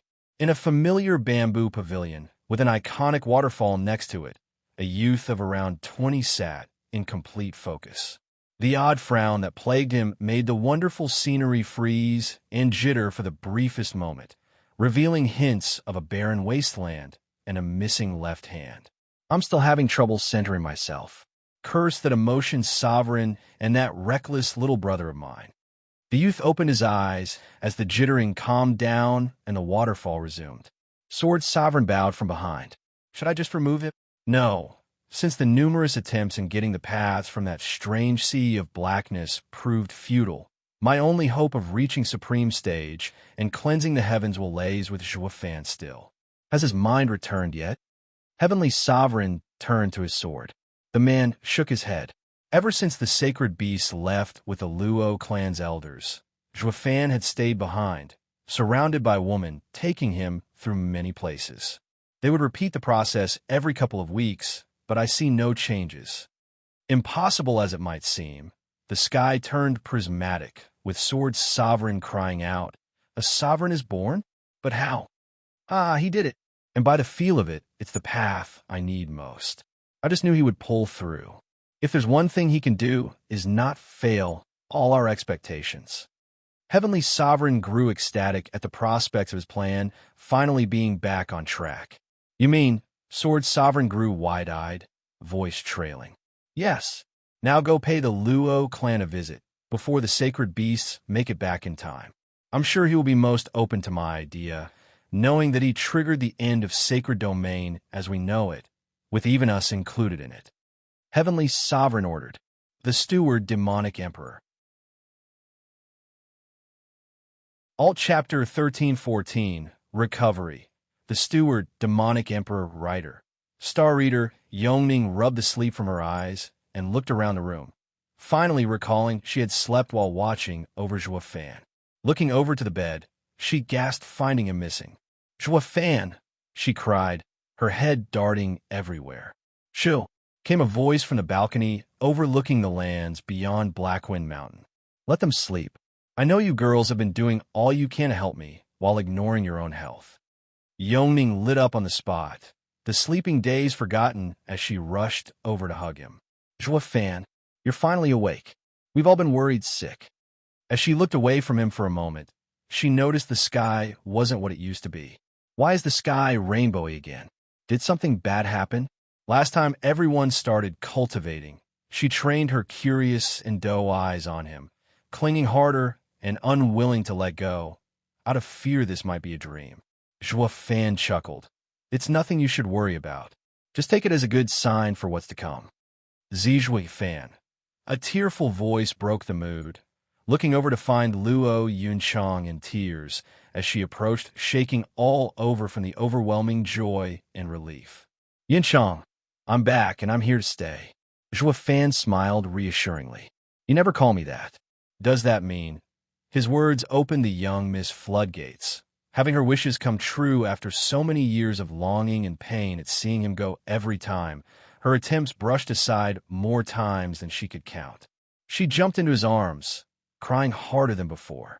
The commotion woke the other girls, and they all surrounded him, happy to see him up and walking. As the moment passed, the girls took furtive glances, their eyes darting all over the place, unsure if their feelings would be accepted or whether Chu Qingsheng would agree to welcome them as well. It was a nerve-wracking moment, feeling like their lives would be decided with one word from the object of their affection.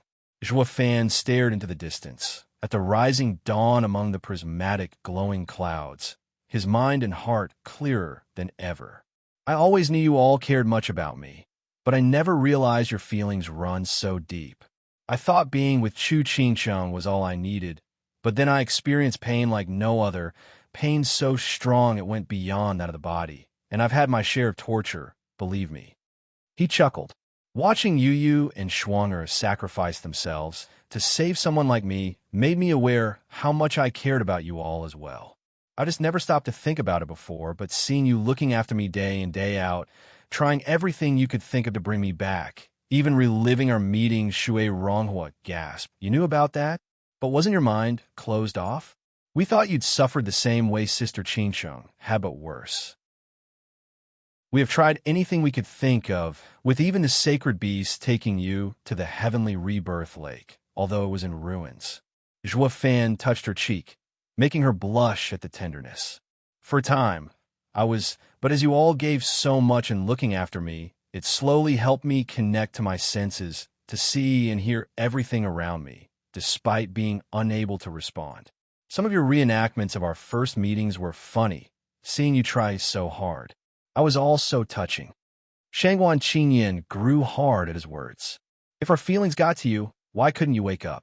Why were you locked in your own body? And why now, of all times, did you happen to get up? Have you noticed the sky? Zhua Fan grinned. Why are there so many colors? This isn't natural. She gasped. Since she only came to the sacred domain after the mortal domain's barrier collapsed, she didn't know the implications of this phenomenon. A sovereign is born through completing his path. Zhua Fan held his head high, hinting at something here, but the girls were just too out of it to read into his explanation. Do I have to spell it out? Sigh, women. Look, I completed the emotion path, so I've become a sovereign. He spilled it out, seeing fishing for compliments didn't work. They're not as impressionable as Elder Li and the others. You what? The girls gasped. I've completed it halfway in my coma. Actually, having gone through such terrible loss and the past joy in the scheming demon sect helped me experience the whole range of emotions. As to why I only woke up now, it'll soon become apparent. Let's not spoil the moment. He gave them a sagely look, like he knew everything that was happening and was about to happen. Zhua Fan, I am sorry. I am glad to know you're all right. I'll be leaving now. Chu Qingsheng went from overjoyed to downcast, shuffling away after hearing he was fine. A hand grabbed her before she could make a step. I don't blame you for what happened. None of us here do. Zhua Fan stared into her eyes, his tone calm.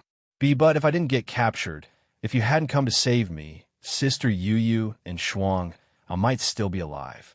Chu Qingsheng sobbed. It could have been any one of us, sister. Shui Ronghua comforted. The other girls hugged her together as she cried harder, finally dispelling this huge guilt she had been feeling all this time. Zhua Fan spent the next days with the girls, following all their requests, no matter how silly or childish, wanting to look after them as they did for him, even when he was too stubborn to see it. Though the vacation was short-lived for the sacred beasts, Sword Kings, Elders, and Sword Child rushed back after sensing his recovery. Dragon Ancestor was the first to explode. Punk, you left me there to rot. Easy now, Senior. That was all tactics.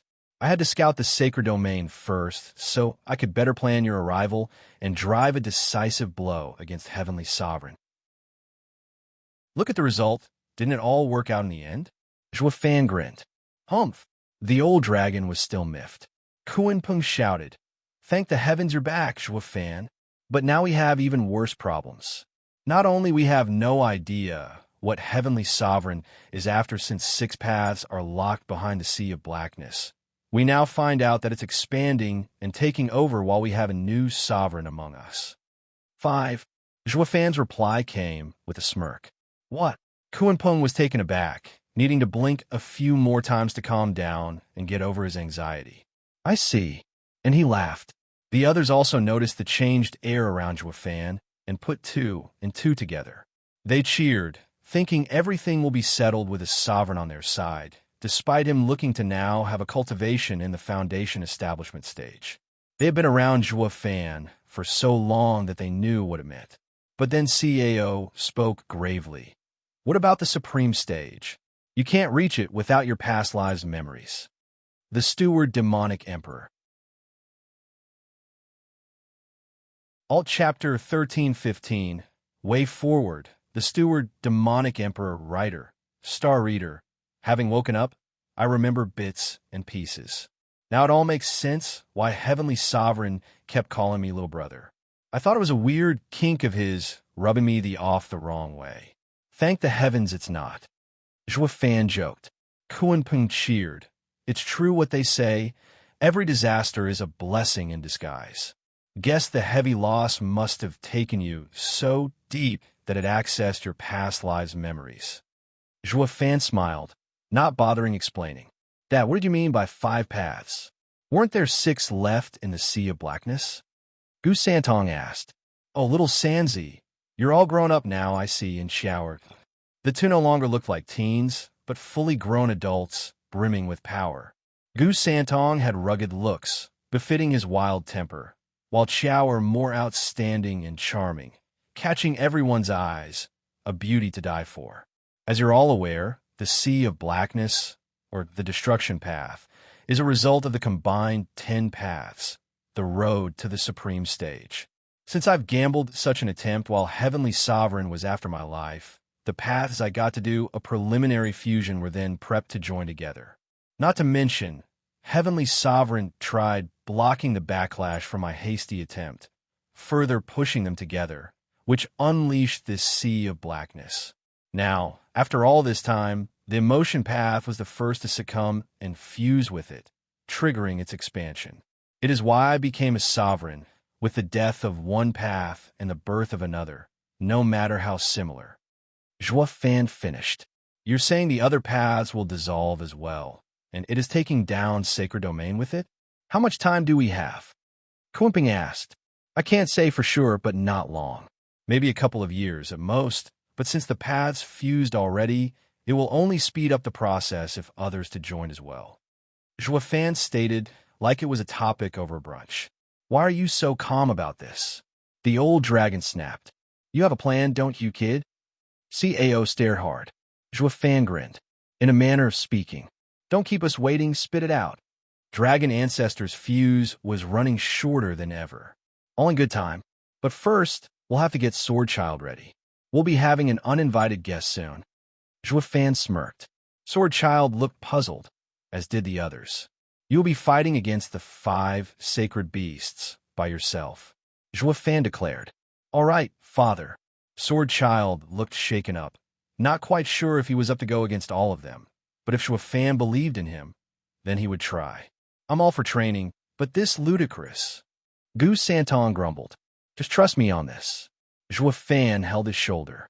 The rest stood back as the 5 sacred beasts and Sword Child took to the sky in another, more remote area to avoid any accidents.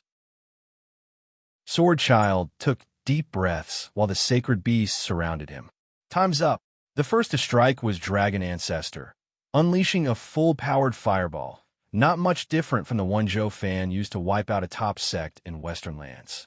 Sword Child reacted by flicking his hand, sending a searing sword wave to cancel the fireball in a flashy explosion that cracked the sky. The other beasts got into it too, with each sending purple, azure, blue, and red attacks, all at the same time.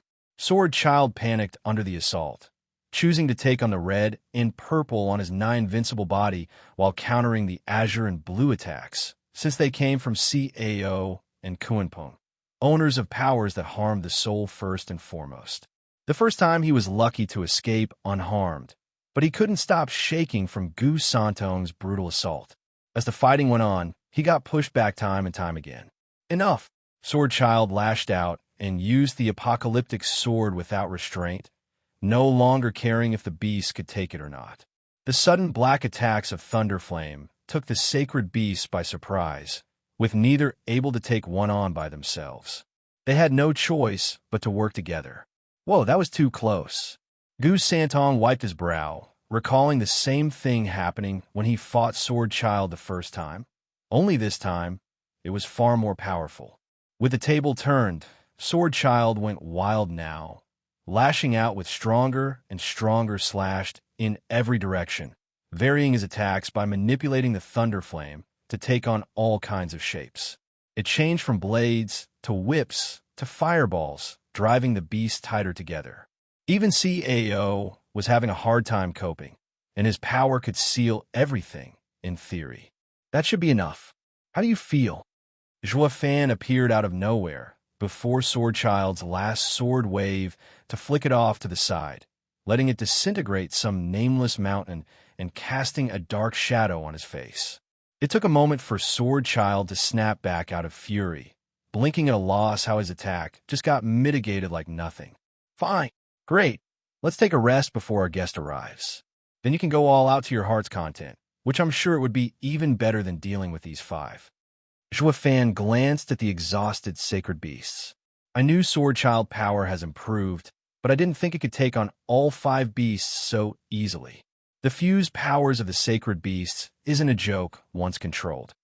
Zhua Fan could feel his hand throbbing from dismissing the attack, playing it cool to look stronger than he was.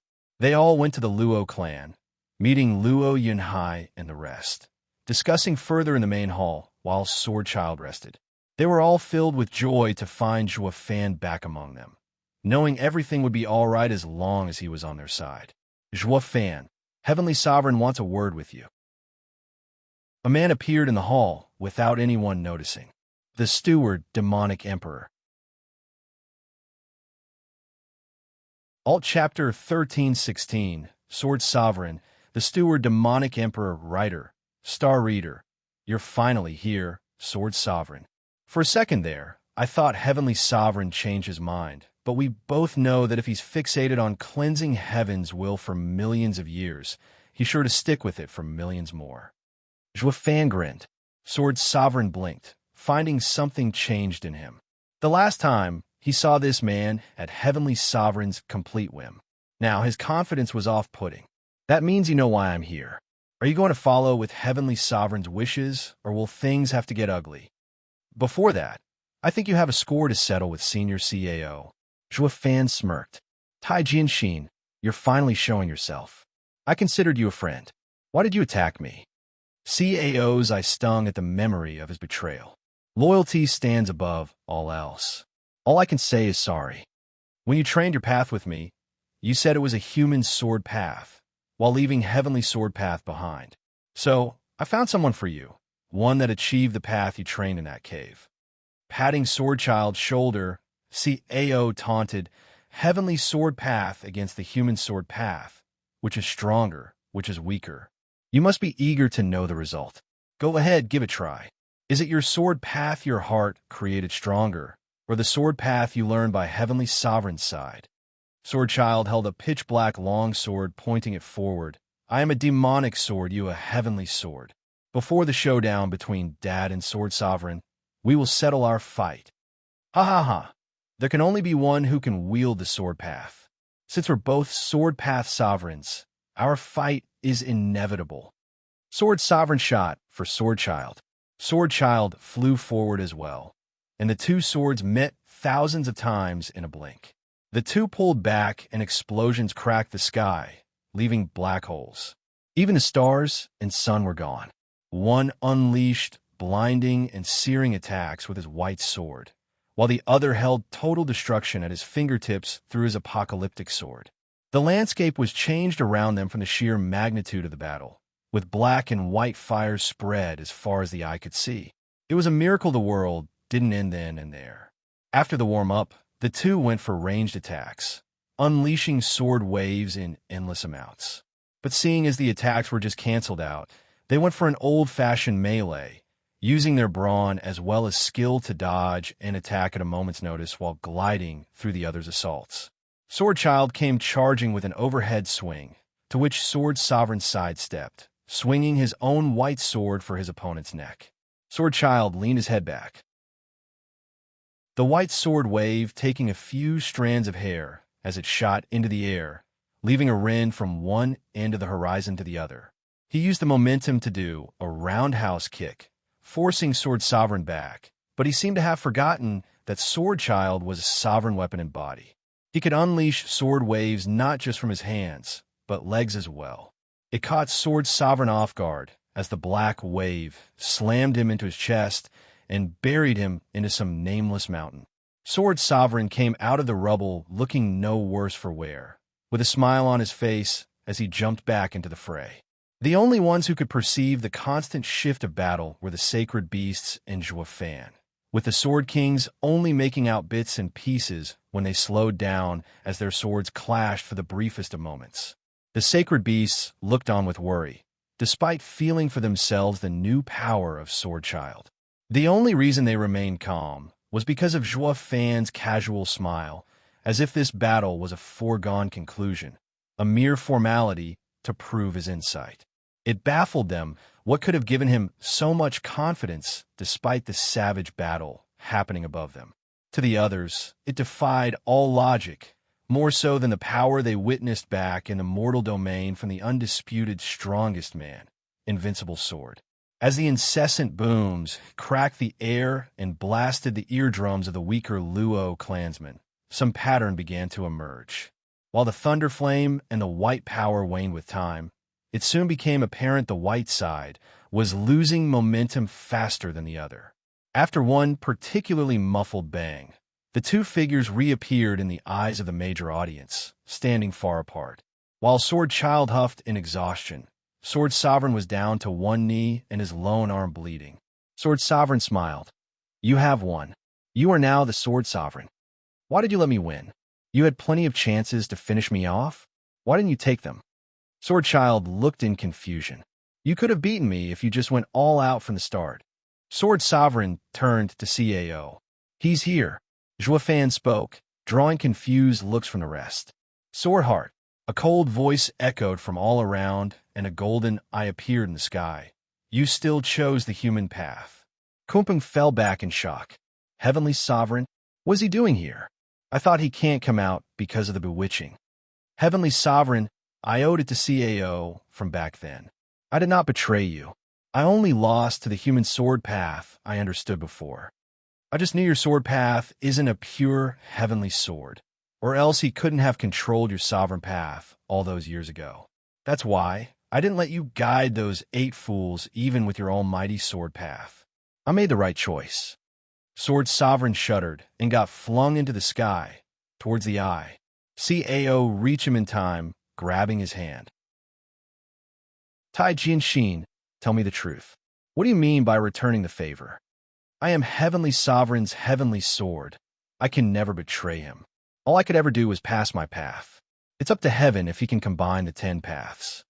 And he glanced over at Zhuo. He sent a sword energy from his finger and pushed CAO back. Sword Sovereign was absorbed in the huge eye as he smiled. "Brother CAO, goodbye. I hope you won't be destroyed with the world. Tai Jianxin." CAO roared, his eyes shaking as Sword Sovereign was swallowed along with his path. The Steward, Demonic Emperor. Alt Chapter 1317, Cooperation. The Steward, Demonic Emperor. Writer, Star Reader. I don't see your goons around to do your bidding. Have you grown tired of them? Or you just like being alone as usual, big brother? Zhuo smirked. Heavenly Sovereign's eyebrow twitched at the appellation, soon regaining his calm, yet strained smile. "Well, look who decided to wake up. I'm curious, though. How did you regain your past lives' memories when you had no heavenly rebirth lake to aid in the process? Though I must say, adversity has always suited you, little brother. Just look at you, a full-fledged sovereign. Granted, it did take you millions of years, give or take a couple thousand years, and for all other sovereigns to die beside me. Still, you pulled it off in the end, but only to always end up in the wrong path. As for the garbage, I had to do some spring cleaning since they were useless against your growing little posse, not that it would change anything. Regarding your question, that's for me to know and you to find out. Fan gave a cryptic and insufferable reply, further irking the strongest being in the world with that cocky grin. Enough hokum. We'll talk more important matters over a game of Go, like we used to, away from the buzzing crowd. Heavenly Sovereign lost his patience, flying away. Don't, Fan. Chu Ching-chong begged. He must be here to finish what he started last time. Her voice quivered from recalling his tortured body, barely holding on. Fan kissed her forehead, making her grip on him tighten. It's fine. He could have done that from the start if he wanted to. His gaze turned grave as he looked at the sacred beasts. Besides, we have bigger things to worry about now, don't we? Heavenly Sovereign knows of the expanding sea of blackness and that it would only be a matter of time before even we would fall prey to it, and sacred domain would be no more. It would do no one any good if our conflict ended in both of us losing. It's why he is here, risking the bewitching's corruption of his path by walking out of his domain. If we don't get someone to reach the supreme stage before the sea of blackness swallows up the sacred domain, then all will be for nothing. Now, he just wants to talk, hoping to deal with this before we resume old hostilities. Just be careful. Luo Yinchong hugged him with warm eyes, followed by the other girls. Have you forgotten who I am? Fan smirked as he flew away. It's because we know that we worry. Ching Chung whispered to herself. Fan spotted the same Mirror Moon Cottage mirage Heavenly Sovereign was so fond of and took a seat opposite from him, the go board set for their match. Careful, big bro dash ugh. I can't do this. I'm not your little brother, but Fan. He began, only to shed all pretense and be back to his old self. I might have lived that life, but that's not who I am, not anymore. We're finally being our true selves, Heavenly Sovereign said with a smile. Funny you should say that. Fan followed with a smirk. Heavenly Sovereign frowned as he placed a white piece on the board. You know why I'm here, and you also know I won't be leaving here without it. The world is now at stake, not just your humanity, but the heavenly will and myself. We need a supreme stage expert to deal with the mess you caused. That was my bad, but you can't blame me for trying to survive. That's what happens when you push someone into a corner. And let's not forget your part in it. Fan smirked, which is why I risked venturing out of my domain, letting that accursed emotion Sovereign's bewitching corrupt further. Heavenly Sovereign was finding it hard to regain his calm ever since he lost his arm. Things won't go as you'd want them to. You must clearly see that what you're doing will be your own undoing. But I know simple words won't ever change your mind, or we wouldn't be here talking about it again after millions of years. Fan said, we both know why I'm here, and I see. Heavenly Sovereign glanced at the board and saw them both matched, that you begin to understand what I'm after too. So, give me what I've come for, so we can save the sacred domain. Fan sighed. Here, and passed a prismatic glow from his hand to Heavenly Sovereign like he was passing salt, dropping his cultivation to half sovereign. I know. Heavenly Sovereign froze with a white piece in hand. He was still in mid-speech to convince Fan about the greater good and all that spiel in an attempt to get him to play his game. This move took him by complete surprise, to say the least. You're giving it to me, just like that? Heavenly Sovereign was skeptical. You don't want it? Fan smirked, but the other snatched it on the spot. Figured as much. You see, began Fan, we both know what we need to do. It's because there's no way around it and that it works in both groups' favor. So why bother wasting time with pointless speeches and appeal to reason? Why bother with such convoluted and equally idiotic attempts at getting me to agree? I, for one, don't want to sit for a lecture. Just accepting the truth is so much easier and freeing. I will also need your demon transformation art. Fan grunted and coughed blood as he asked, offering the art he'd been training for centuries like it was some useless object gathering dust in a basement somewhere. This isn't right. Why'd he give up so easily? He never gives up, ever. In all his lives, he struggled till the end. The only times he is calm about it is when death is a certainty or he has everyone playing in the palm of his hand. But what could he possibly do when he has no power, when he gave it up willingly? Having got what he wanted, Heavenly Sovereign finished the game, with both sides looking even still. He was going to go back to his domain and think this through, as well as fuse the 5 paths. Maybe insight towards the supreme stage will help him skip the other 5 and reach it faster. Before you go, know that cleansing the world is nothing similar to what you're envisioning. Fan wheezed, blood leaking from his mouth. We shall see. Until the next phenomenon. Heavenly Sovereign flew away, and the Mirror Moon cottage twisted to reveal a simple shack in the woods. Yes, we shall. Fan smiled, placing one last black piece and turning the tide of the game to his side in crushing victory. The Steward, Demonic Emperor. Alt Chapter 1318, Vacation. The Steward, Demonic Emperor, Writer. Star Reader Fan carries himself with difficulty, wobbling back to Luo clan, looking ragged and weary. Kuanping gasped in fright at his weakened state, hardly better than a cripple, but saw something in his steeled gaze. You knew how this meeting was going to play out, so why did you still go through with it? Are you trying to allow Heavenly Sovereign to win? Everyone was panicking, thinking that their renewed hope got crushed before they could take a stand. Everything is going swimmingly. Fan's attitude shifted from his previous warm and thoughtful actions, showing a harrowing bloody smile.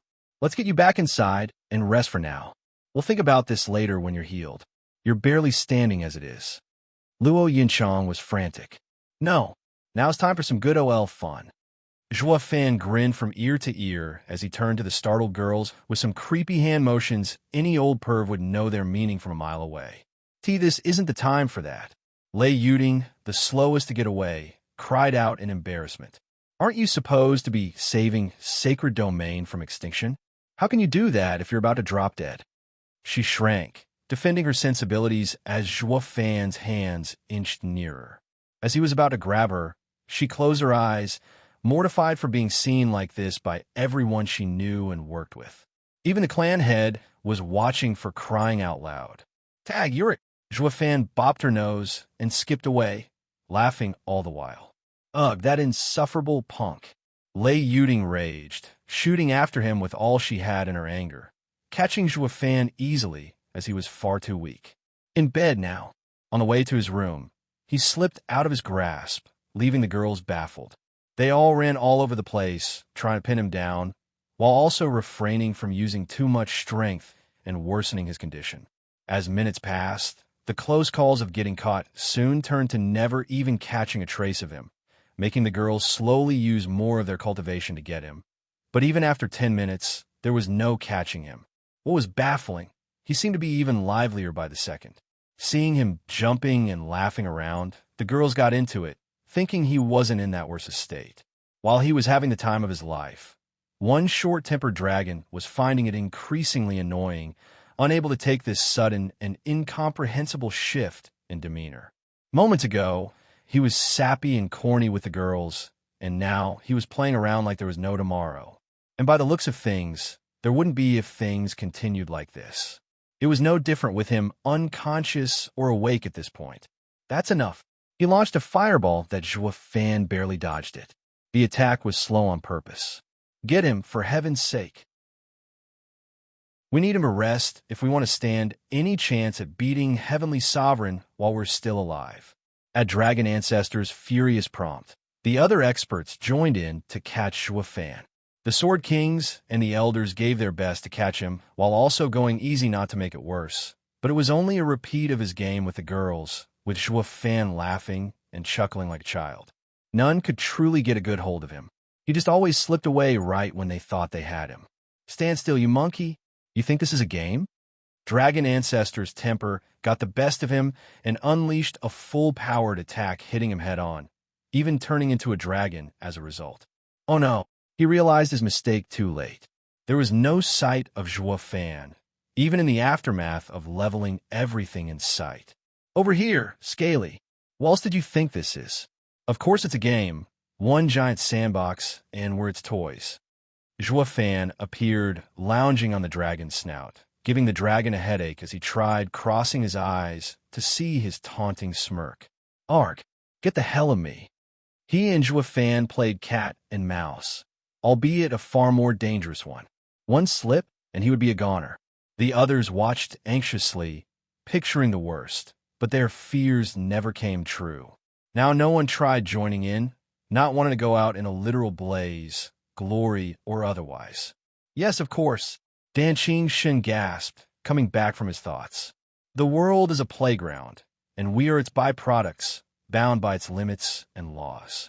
Only by understanding its limits can we hope to break free of its restrictions. That's cultivation, going against the world's limits. Someone gets it. High five, Shun.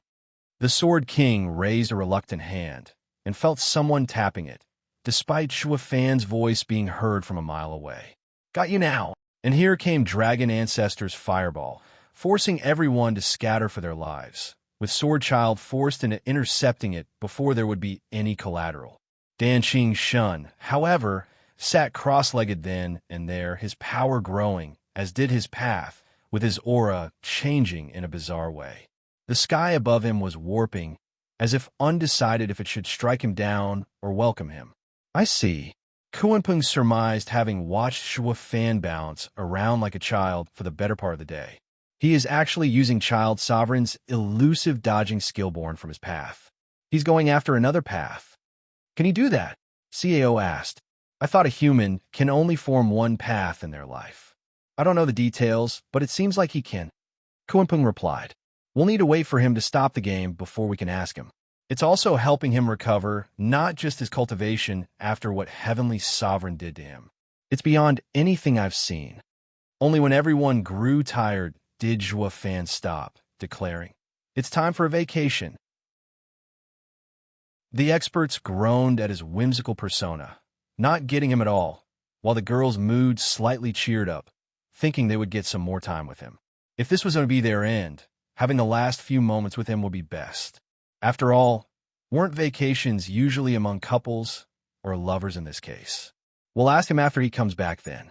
Kuanping changed his stance, not wanting to stop Zhuo Fan from what he was doing. He knew there was a method to this madness, thought he couldn't see it. The Steward Demonic Emperor. Alt Chapter 1319, Mindset, the Steward Demonic Emperor Writer, Star Reader. When is he getting back? It's been a month now. Dragon Ancestor tapped his foot harder and harder, cracking the polished marble of the meeting hall. The other experts had shown great progress thanks to the recent prismatic event, with Dan Shun exceeding everyone's expectations. He could hold his own against the sacred beast now. Do you know of any time that Zhuo Fan was random in his actions? He asked the others. Yes, everyone replied. More times than we can count. Dan Shun blinked and changed his question. But do you know of any time that his randomness wasn't part of a bigger plan? That had everyone silent, proving he was right. We just have to believe that he would come through like he had so many times before, despite his erratic behavior. In fact, being erratic shows that he's back to his old self and with a plan in motion. Dan Shun added, all any of us can do now is learn from it. It has helped me a lot, and it can do the same to all of you. Don't we all wish to find our paths? To go beyond? We will find no better guidance than in Zhuo Fan. Senior is right.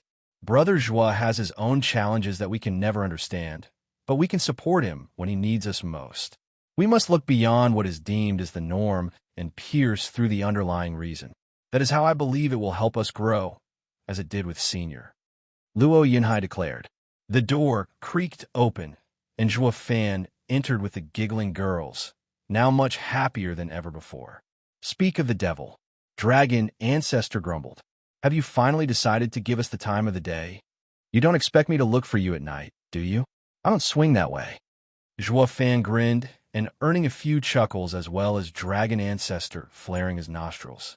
Now that we've lightened the mood, I'm coming from another meeting with Heavenly Sovereign, having given over Child Sovereign's path. Zhua Fan said, "Is that why you've been like a child for the past month? Couldn't you have told us something?" Kumping asked, "A person's path isn't just about principles. Mindset is key as well. One has to have a certain way of looking at things to walk his path, to say nothing of understanding another person's. That is a toil in and of itself. I did not say anything before, because I wished for all of you to see something and learn from it, as Dan Shin did." Zhua Fan nodded at the Sword King. "A straight answer will always fail to grasp the truth you reach yourself, with your own path. Why then do you just go along with Heavenly Sovereign's demands? You know as anyone here that he will just kill all of humanity after the Sea of Blackness crisis is over. He won't change his mind, ever," CAO asked. "I know, but it never hurts to try." Zhua Fan smiled. "As I'm now living up to the legacies the past sovereigns entrusted me with, I have to be alone for a while. Entering a new mindset is taxing and potentially dangerous, as it can make me forget who I am. How will you know you'll succeed? Just because you've done it once doesn't mean it will work all 10 times. You could be stuck in one for all we know." Dragon Ancestor complained, "The only way to prove it is if the prismatic phenomenon will reappear, so long as said paths were absorbed by the Sea of Blackness. But we can all agree that none wants to see that happen. In case it does, Yinhai, be sure to get the people clear from the blackness immediate vicinity while also announcing our actions to counter this expansion." "I will, Brother Zhua. Stay safe." The clan head nodded. "Can't we come as well?" Chu Qingcheng asked shyly. "No. The past month was all right because we had fun and learned to live a little in tune with the path I was grasping." Zhua Fan shook his head. "Farewell for now." Zhua Fan closed the door to the main hall, leaving the Luo clan leadership in an uncomfortable silence. "I'm entering seclusion until the next prismatic event." Dan Shun walked out as well. "I suggest you do the same. Be prepared to make the most of it." The Luo clan looked after the sacred domain in the meantime, posting guards at a very healthy distance from the edge of the Sea of Blackness, not wanting a repeat of the first expansion.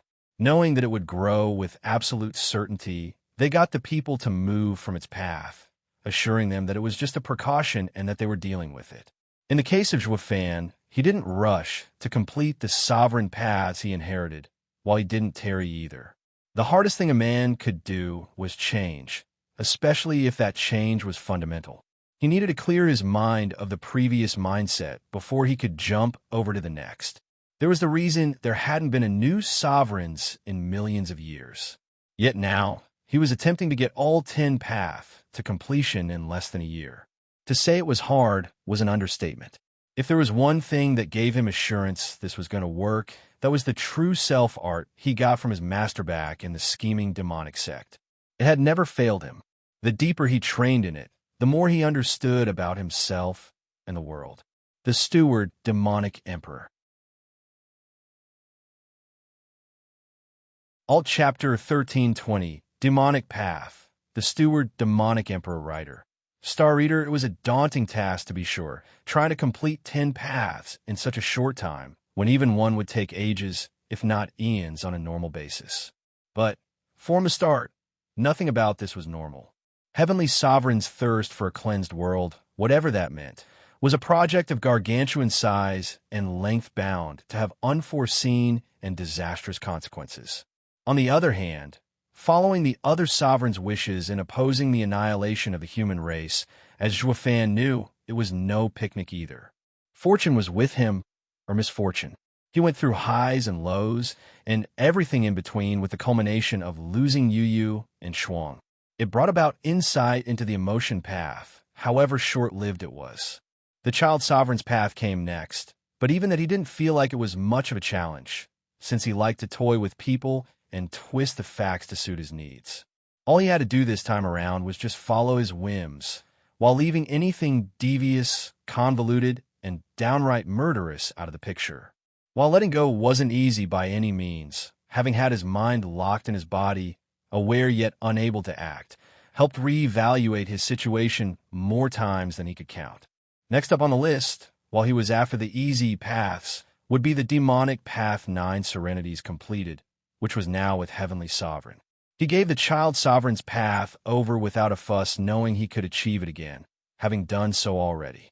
Now he went with a path Heavenly Sovereign had because he knew the final showdown would be anything but sunshine, rainbows, and a friendly handshake.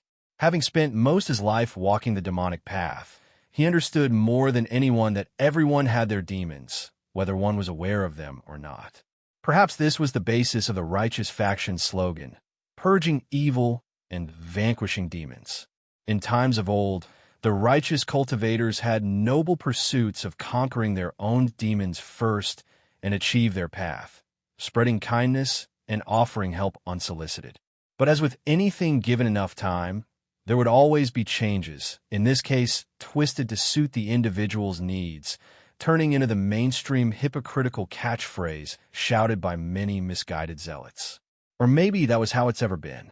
In all my past lives, I've yet to meet a time when one had genuine thoughts of practicing what they preach instead of looking for excuses to better their station. Looking for a quiet and remote place he could focus on the arduous task at hand, countless thoughts ran through his mind. Can I pull it off? Can I beat Heavenly Sovereign? Can I save the Luo clan? Would I ever find true peace? But he soon shook all the doubts and insecurities away, since no amount of delaying would ever solve the problem. Contrary to popular belief, a problem wouldn't go away given enough time. It was more prone to take you down with it instead.